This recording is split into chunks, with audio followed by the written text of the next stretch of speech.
Do you love your wife? Yes. Prove it.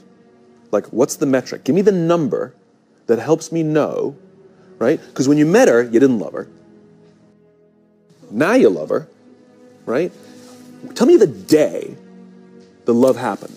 It's an impossible question. But it's not that it doesn't exist. It's that it's much easier to prove over time, right? Leadership is the same thing. It's about transitions. So if you were to go to the gym, it's like exercise, right?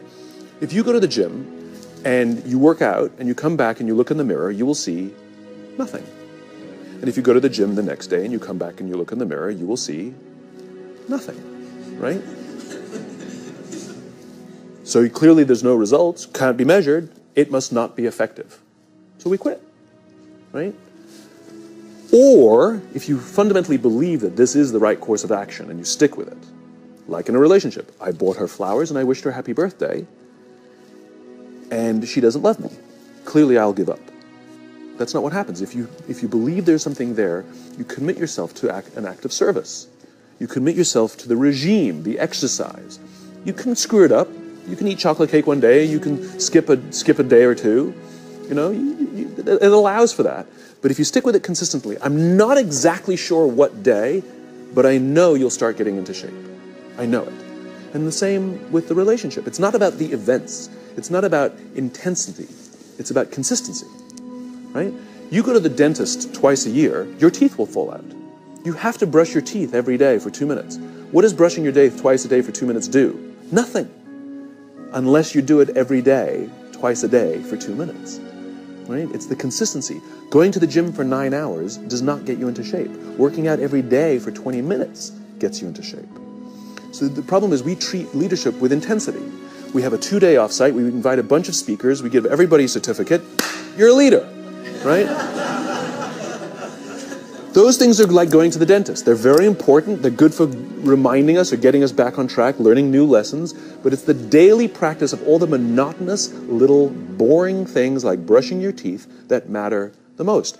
She didn't fall in love with you because you remembered her birthday and bought her flowers on Valentine's Day. She fell in love with you because when you woke up in the morning, you said good morning to her before you checked your phone. She fell in love with you because when you went to the fridge to get yourself a drink, you got her one without even asking. She fell in love with you because when you had an amazing day at work and she came home and she had a terrible day at work, you didn't say, yeah, but let me tell you about my day. You sat and listened to her awful day and you didn't say a thing about your amazing day. This is why she fell in love with you. I can't tell you exactly what day, and it was no particular thing you did. It was the accumulation of all of those little things that she woke up one day and as if she pressed a button, she goes, I love him, right? Leadership is exactly the same. There's no event. There's no thing I can tell you you have to do that your people will trust you. It just doesn't work that way. It's an accumulation of lots and lots of little things that anyone by themselves is innocuous and useless. Literally, pointless by themselves. People will look at little things that are good leadership practices and say, that won't work. And you're absolutely right. But if you do it consistently, and you do it in combination with lots of other little things, like saying good morning to someone, that looking them in the eye. My friend George, who's a 3-star general in the Marine Corps, he says his test for leadership, and I love this, he goes, his test for a good leader is if you ask somebody how their day is going, you actually care about the answer.